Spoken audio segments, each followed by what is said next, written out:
In the next 10 minutes, I'm going to train you to understand the main pronunciation features of multicultural London English. Proudest of, I think, just the person I'm becoming.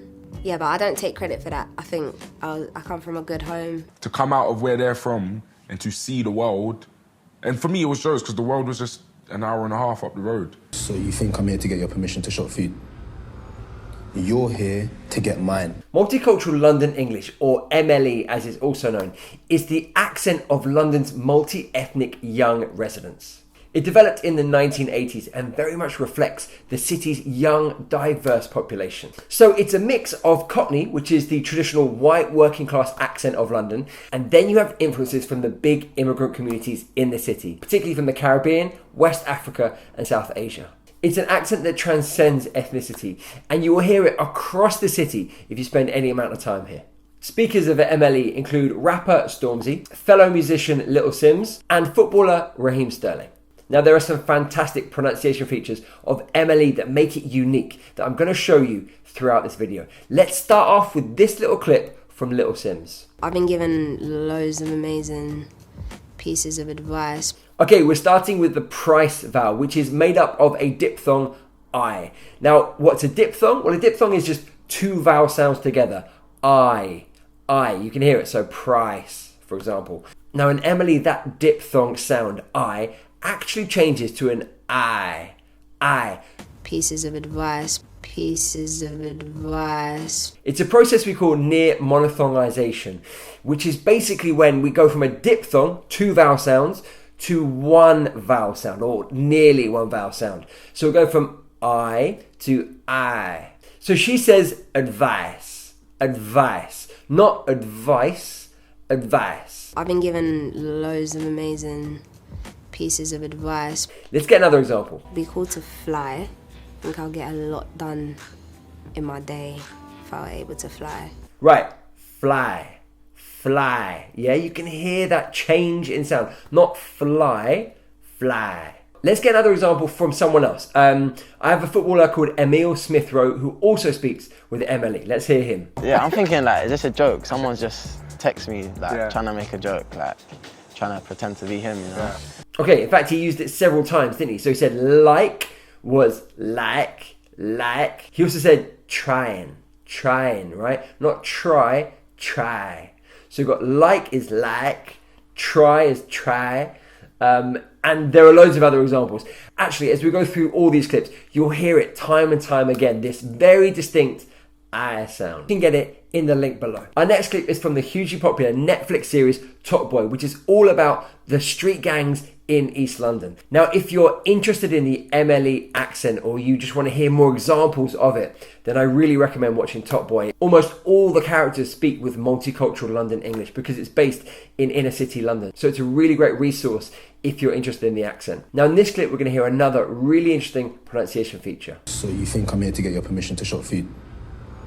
You're here to get mine. Okay, so our second pronunciation feature is Goose Fronting. And that's when that ooh sound is sort of articulated at the front of the mouth. Ooh, right? Ooh, yeah? Do you know the last person that said that to me? I'll tell you, except I can't pronounce them Turkish names. You want to sell food, you sell my food. You don't sell nothing at all. So he says, I tell you, right? I tell you. Not you, as I would say it, you, like really far forward in the mouth. He also says food, pronounced as food, yeah? Food. You want to sell food, you sell my food. You want to sell food, you sell my food, right? Oh, we had that my there, so my, right? That AI diphthong is a monophthong sound that we had at the beginning. And then food, so that fronting of the goose vowel, that ooh sound. Now that's really interesting. But it is important to mention at this point that not all speakers of MLE will make that sound. Indeed, these are just pronunciation features that are general sounds that you might hear. All of us speak differently. We have our own pronunciation. So some people might do that sort of ooh sound, that food. Some people might not. And the same with this next pronunciation feature, which is TH fronting. And I remember thinking like, bruv, this ain't that deep at all. Like. Okay, so this sentence has so much going on. Let's dissect it together. So firstly, did you hear that price vowel again? Like, right? Exemplified perfectly there by Stormzy. And then we had two examples of TH fronting. Whoa, what's TH fronting, Tom? Okay, so TH fronting is when we have alternative sounds on the voiced or unvoiced TH sound. Let me break it down for you. So the first one we had was, instead of the unvoiced th on think that you might find in lots of other accents, it's actually a f sound, so thinking, right? And I remember thinking that, that is very common in lots of British English accents. So thinking, it could be like free instead of three, or thank you is thank you, right? So that's something we find in Cockney, Mancunian, Brummie, loads of accents. But the really unique feature that MLE does is the voiced the sound becomes a d. So instead of that, it's dat, right? Dat. Bruv, this ain't that deep at all, like. This, that, these and those becomes dis, dat, these and those, right? Dis, that, these and those. Like, give me that, not give me that, give me that. So it's a d sound. Really interesting. And that's not a sound that you'll find in any other British English accent. Actually, we heard TH fronting in our Brummie accent guide, which you can watch right here. Now that d sound, instead of the voiced the, happens mainly when the TH is at the beginning of a word. So yeah, this, that, right? Dis and that. You probably wouldn't find it in the middle of a word. So for example, other, yeah, you might say other, maybe, but more likely you're gonna hear the v sound of other. Now, here Stormzy says bruv. Bruv.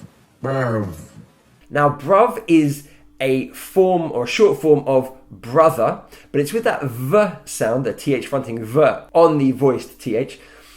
Now, that comes from brother, which is a Cockney pronunciation of brother. So, brother. So, you see the Cockney influence there. Not just in his pronunciation, but actually in his vocabulary, because brother's become its own word in itself, just to mean like friend or mate, right? So in Cockney, you would say, instead of brother, it's brother, right? Brother. Instead of mother, mother, right? That v sounding. You will find that in some MLE speakers as well. Okay, let's get another example of that d sound that we hear in MLE. Trying to emulate that into the first team, and yeah, hopefully we can do that for the World Cup. Okay, so we had do dat. This is just a little brand in the logo. BK. Yeah, you got to put that on there, innit? Yeah. And then we had dat on dare with rapper Billy Khan. Okay, let's move on to our fourth pronunciation feature. And this is an interesting one because it's one that Emily shares with received pronunciation. I think it taught me that it's really in my hands. And if I want to make this work, I've got to put my 10,000 hours in. I've got to work hard and... Okay, did you hear the presence of the H sound? Now, in so many British English accents, the H is actually dropped. But in MLE, for some reason, it is pronounced. So here with Little Simz, we had hands and we had hard, right? Hard work. In Cockney, there would be ands and ard, right? Ands and ard, right? So there, MLE is distinct from the traditional Cockney accent. I think it taught me that it's really in my hands, and if I want to make this work, I've got to put my 10,000 hours in. I've got to work hard and... Okay, just dissecting that sentence a little more. Little Simz uses the th fronting on think, so she says think, but she doesn't use th fronting on that, so she actually says that. I think it taught me that... And that's what I referenced earlier, is that not everyone will do all these features all the time, right? People in the moment will decide whether to say a word in one way, and maybe the next time they say it, they'll say it in a different way. So these are constantly changing. It's up to the individual. What we're talking about today is just general pronunciation features that you might hear. Okay, let's get another example of the H being pronounced with Billy Khan. People in the area were like, oh, you're actually hard. Yeah. You know what I'm saying? You get the odd few like hating on you, you know what I'm saying? Cringy, this, that. Okay, so we had hating, and then again we had dis, dat. Okay, an interesting feature that I found in Stormzy's accent is on a word that would end with a schwa sound, usually like an A or an ER, I would say it like the schwa sound. He says it with an R sound. So for example... Do you think it's over trauma? What? Could be trauma.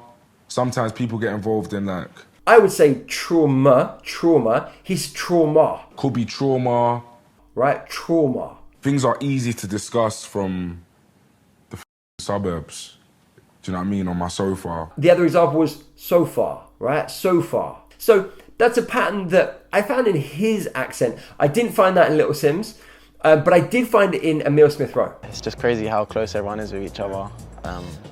Right, other, with each other, right? So that's a pattern that I found in some speakers, but not in all. Actually, referencing the Brummy video that I did with Jack Grealish, he used an ah sound there. So it'd be like, uda and trauma instead of ah, which is what Stormzy is doing. So very different sounds there. Okay, let's do 2 more pronunciation features really quickly. Like so many British English accents, Emily also uses a glottalization on the T. Let's hear Little Simz say it. Hey, what's up? I'm Little Simz. Okay, did you hear that? Little Simz. She also does it here. Introverted. I like to say compassionate and empathetic. Okay, so she actually says introverted with a true T sound, but then later she says empathetic. Introverted. I like to say compassionate and empathetic. Empathetic, right? So she's dropping the T there. She is using TH fronting on the F as well, so empathetic, right?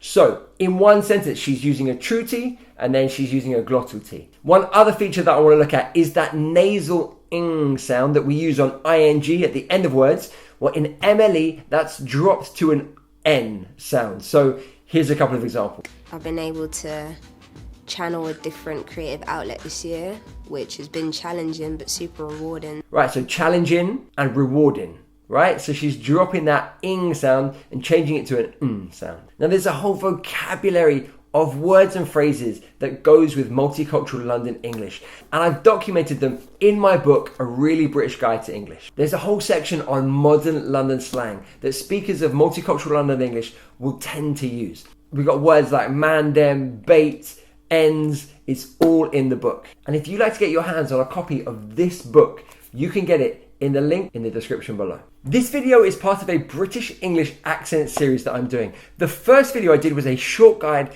to the Brummie accent, which is the accent from Birmingham.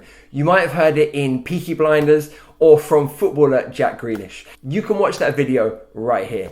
Now, the question is, which British English accent should I do next? Let me know in the comments below. And also tell me what you think of Multicultural London English. But until next time, guys, this is Teacher Tom from London saying goodbye.